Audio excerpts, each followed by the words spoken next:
85K ni Pokwang sa GCash na limas. Naghihimutok ang komedyanang si Pokwang makaraang maglaho ang 85K niya sa GCash mobile wallet. Hindi naman maipaliwanag ni Pokwang kung paanong nagkaroon ng transfer gayong wala naman umano siyang pinadadalang one-time password, OTP, o Mobile Personal Identification Number, MPIN, kahit kanino. Panoorin ang kanyang video habang umiiyak.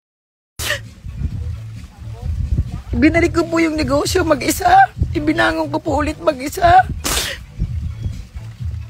May mga kaibigan po akong tumulong. Nagpahiram po sa akin ng pera. Isa po si Ochi Diaz dyan.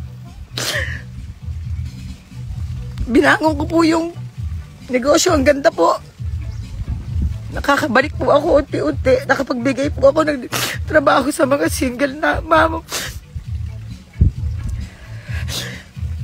Yung pinagpaguran mo, yung naipon mo, pagkagising mo isang araw, wala na.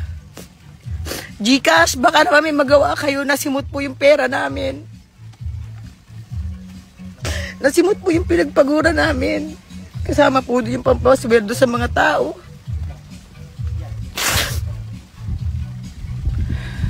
Ano po nangyari dun sa registered SIM natin na policy ngayon? Ang dami po ang transaksyon nangyari.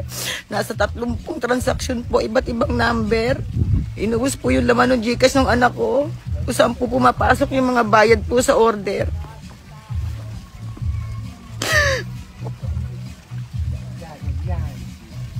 Nakakalungkot lang kasi lumalabang ka ng patas, naghahanap buhay ka, tapos may mga taong ganyan. Ngayon lang po ako bumabangon ulit sa negosyo ko.